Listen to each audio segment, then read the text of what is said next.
Now, you know I love a good rally car story. That 1275 Mini GT behind me is a car that did the 1981 Lombard RAC Rally. But what's even cooler than that is, it's doing the Anglo Caledonian Rally this year, and even cooler than that, the driver who drove on the 81 Lombard RAC Rally in that car is doing the rally this year in it. His name's Tom Bradley, and I've come to Baldry to meet him and get a bit of a story behind that car and the adventures that it's been on, and I can't wait.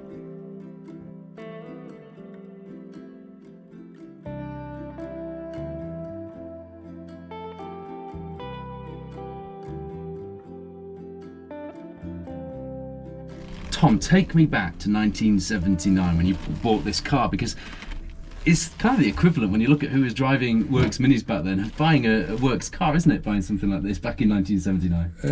It was basically that, because when I bought it from Barton, Yeah. I bought it at the beginning of '79. It'd just done the Mintex and it had broken down, but it won the International Championship the year before with it. So when he advertised it for sale, I thought, that's the car for me. You know, it's a good one, and it'll finish stuff. So I bought it and did nothing with it for a year. Didn't do anything with it until 1980. And I sold all the Cooper S and everything off, and I finished off my rallying season in '79, and then set off in 1980 doing the national championship. And I didn't win my class on any of the events, but I finished every event and picked up points, and at the end of the year I was top of the points list. And I thought, yeah, fabulous.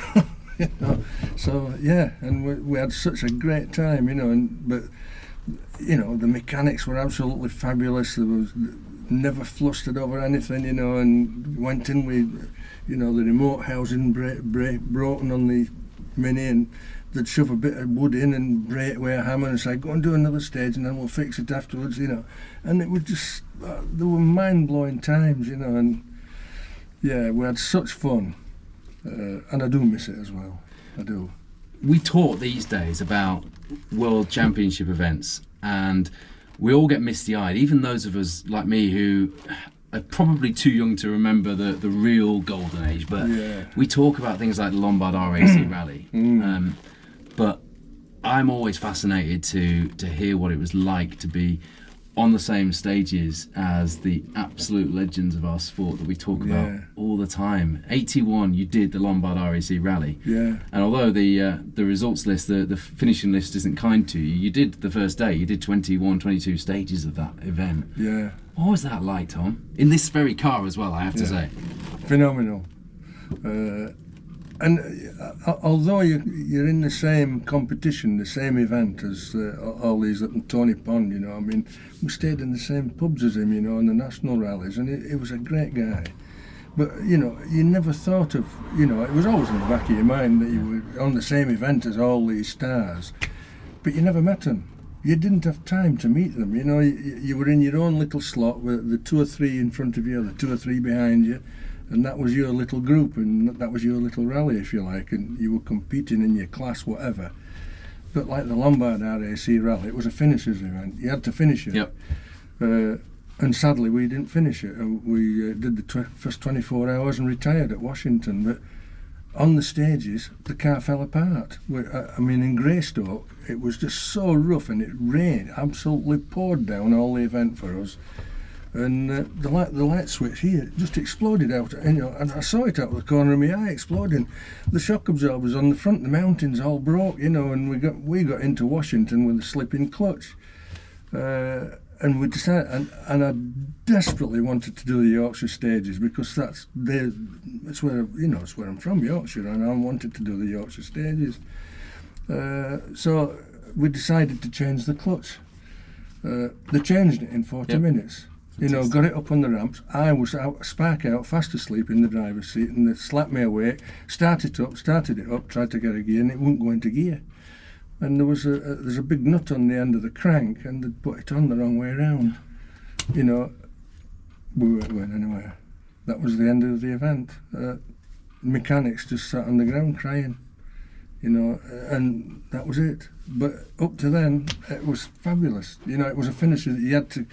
drive to finish every stage, you know, not to win it and beat hell out of the car, because we were privateers. We didn't have all works teams behind us, you know, they've got a big van full of spares and, you know, so you had to finish an event, and that's just what we failed to do. Did you make it to the bar to stand there and have a pint with people like 𝗕𝗁𝗁𝗕 and Russell Brooks stood there having a we never beer went. after the Well, rally? the finish was another 5 days away. Yeah. So by that time, I was back at work. You know, policeman, I'd got to be back at work as well. So, yeah.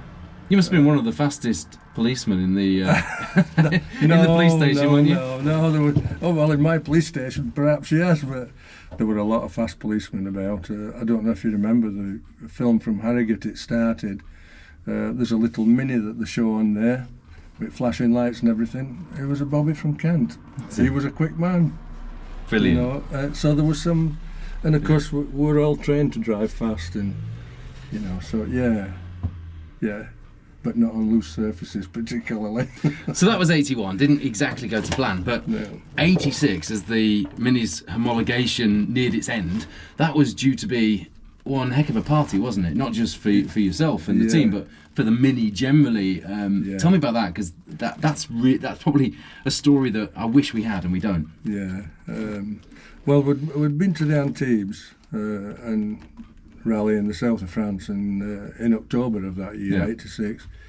And I'd got a third in class. I never ever liked driving on tarmac, but I took the tarmac over there for some reason, up in the mountains, and it was just fabulous, you know, and down the 𝗕𝗁𝗁𝗕 and such places. It's hard to think that it's amazing to think the 𝗕𝗁𝗁𝗕 is actually used in not just the Monty, but but it was all Monty route, you see. We were doing these stages. Anyway, we got a third in class, and I was absolutely stony broke, and didn't have the money. We won 2,000 francs as it was then. That money paid for the petrol to get us back to Calais, because we didn't have any money. Co-driver Peter, I mean, he said he'd got a credit card, so we'd have been all right, but we didn't have any money. And of course, on the way back, and you know, we're chatting about it, and the car's still in good fettle. You know, we'd finished it, and it was in good fettle. And we decided we'd stick an entry in for the RAC, the last event, international event of the year, and take the Mini out on a high at the end of homologation. So stuck an entry in and got onto the reserve list.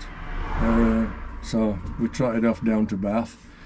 Had to borrow money to go and do all that. Had to borrow money for the event, you know. And but that's the way it was. And we got down there, and we had end of a legend put across the back of the car. William Woolard was teed up, wasn't he? Ready? Yes, William Woolard at Top Gear. We'd spoken to him, and the Top Gear was going to wrap the programme around the progress of the Mini, the absolute lone last Mini. And also Austin Rover Group were going to service for us in between their servicing of the Metro 6R4s, and make sure that we got to the finish. So it was everything was nailed on for us. We got our own. We were so happy. You must have been so excited. We were. It was stars of the show. Yeah, exactly. That's exact. And then we scrutinised and everything, and then the clerk of the course turned around. There was some altercation taking place, and I don't know what it was all about, but he turned around to all the reserves and said, "There's no way you're running, you can all go home." And we just started crying, put car on the trailer and drove home. End of an era, finish. A real sad end to the Mini. That's a story that probably a lot of people won't have heard of before. No. To have a car like this that had been so successful, not have its swan song, as it were, That's right. is awful to think. But I think for anybody watching who doesn't know quite how much preparation went into those events, I think it probably understates it a little bit just to say that you packed up and went home, because actually you must have spent weeks getting ready for it, and you know the week before getting all the tyres and all the spares in the car. It was a big endeavour, wasn't it? Oh yes, preparing for these rallies. Yes, it was. I mean, the Lombard in '81, we totally rebuilt the car from the ground up before the Lombard Rally, and again we did the same when we went to Antibes. And we got back, and it was a matter of 4 or 5 weeks because it was in October. It was 𝗕𝗔𝗖𝗞, and then November's the Lombard. So there was only a matter of weeks anyway. But the car was in really good fettle, so all it was a spanner check, ready for this Lombard. But we'd totally rebuilt it, on these big events from the ground up. In fact, I resprayed this car before the 𝗕𝗔𝗖𝗞. We decided that we'd paint them red and white as homage to the works teams doing the Monte. And I painted this car outside my mechanics bungalow at Wakefield while they went to the pub, and I painted the car, and I didn't have a blemish on the paint. The whole car. And quite unbelievable. Outside in the midsummer, it was unbelievable. Yeah. Wow. So, yeah, there were really good times. And, when I was working all during the strikes as well, and doing the national championships, I was working 12 and 16 hours a day, 7 days a week, and then I was nipping up to the warehouse of my part sponsor and working on the car for a couple of hours and going home and getting 4 hours sleep and then turning out to work again. And I ended up at Andy, I was absolutely, somebody should have been sticking me in a mental home. I think they would probably say that about anybody who's been dedicated to the sport over the years, because it takes something extra, doesn't it? Yeah, it does. Most people don't have. 43 years on then, this year, the Anglo Caledonian, probably the closest, well, certainly the closest thing we've got this year to an RAC rally. Yeah. And I know that you're excited to be back out. 77 years old. Yes. And the Mini that you did, the 1981 Lombard RAC Rally in, and you're Yeah. getting back out on those famous stages. Yeah. What on earth possesses you to do that, Tom? Mental, what putting away. But yeah, well. What's behind that decision? Because you've done the Historic Rally Festival. Yeah. You've done a number of demo events. Yes. But you didn't do anything, did you, between 1987 and 2016, something like that? No. The car just sat there in the shed. That's right, yes. Life took over. And then had it restored, and life took over. But it was all circumstances of Yeah. life. I had a couple of divorces and had a child with the second wife. And Hey, not many rally cars survive two divorces, do they? no, they don't. Congratulations, sir. No. I was so lucky with this one, it were in bits. But anyway, yeah, so here we are in 2024, and the world's very different, life's very different, but essentially the car's still the same. yes. You've got a few more years of experience under your belt, so what's the thoughts behind getting out this year? What's that all about? Well, I wanted to do the Roger Albert Clark from its inception. I've wanted to do it, Yep. but I knew that it was far too expensive for me. I would totally wreck the car as well over the five or 6 days that it is, because it's just like a Lombard RAC Rally. It's the Yep. same thing. And then this popped up. They were going to run this event on the alternate years. And it was a 2-day event, and across the Scottish borders, the forests. And I've done all these forests. 𝗕𝗔𝗖𝗞's never held anything for me. It's just another forest, and I've always come out of 𝗕𝗔𝗖𝗞. Every time I've gone into 𝗕𝗔𝗖𝗞, I've come out of it in this Mini and in the Mini I had previously, and I thought, why not? It's, just one more crack, a bit of excitement. I've had second thoughts about it since I put the entry in, but it's too late now. It is too late now. down We're not the having road. any of those second No. thoughts. So we're off and running, and I'm really looking forward to it. I can't wait to see how you get on, because you ran ahead of the field on the Historic Rally Festival last year at Weston Park, which of course was an RAC rally stage back in the day. Yes, yeah. And that was a nice sight to see this thing running ahead of the field. But I didn't quite understand the story behind the car then. I certainly didn't know that I obviously knew the car was original. I didn't realise that you and the car were original. So it's fab that you're going to come out and compete. What's the plan? Is it just to finish at the moment? Yeah, that's my plan, is to finish. I want to finish. I've got a young co-driver from Stratford-on-Avon, and he's a great youth. Who's co-driving for you? Nick Wilkins. Yep. And he's taking part in the national championship, I think, with other people. So but his first words to me, he says, how do you want your notes reading? I said, notes? What notes? We're not having notes. The last time I did Forest, you drove on site, and I said, that's what I want to do this time. I want to drive on site. So that's how we're going, and it's going Good luck, Nick. Yeah.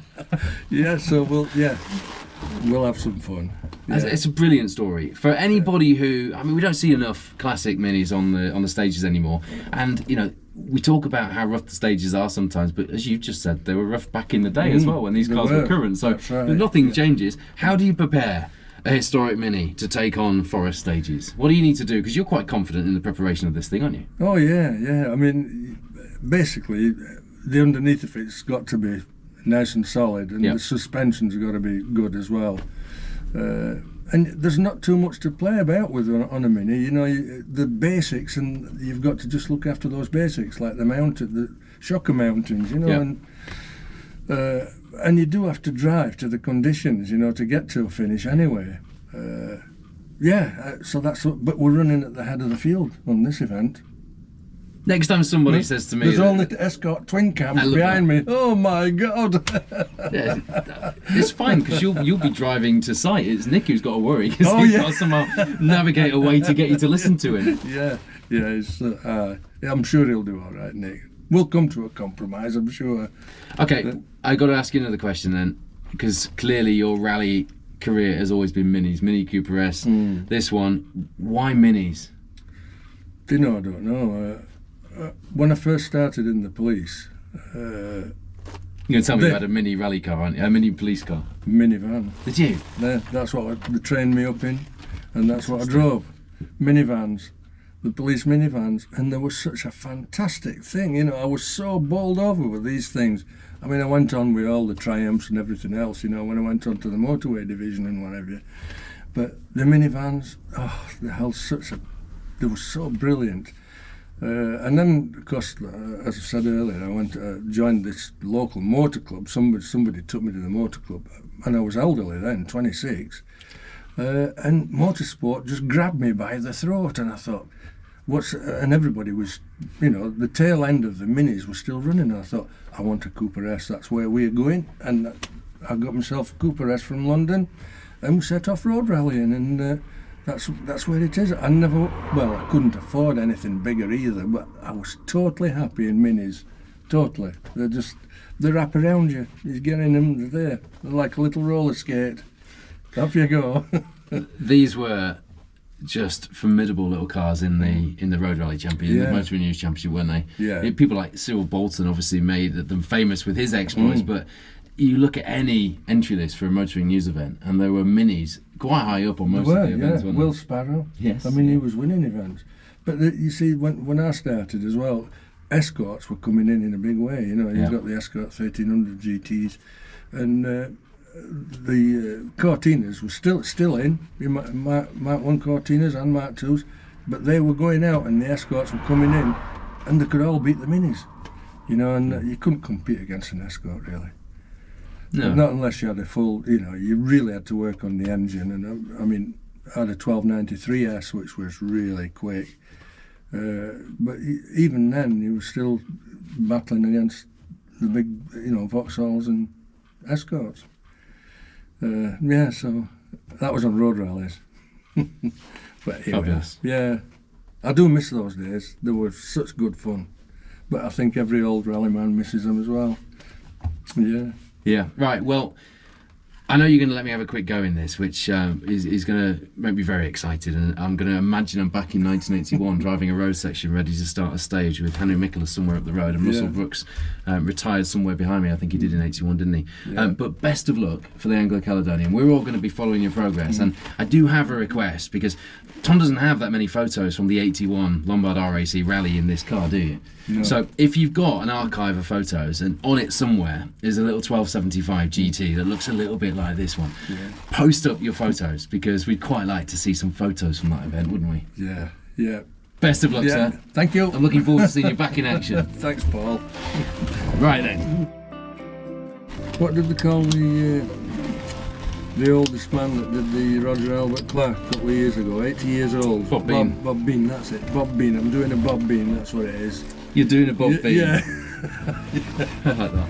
He's not well now, though, is he? Unfortunately, he's not, no, but he's a legend, isn't he? Absolute legend, in fact. He's just Jumping Bob Bean. Jumping Bob Bean.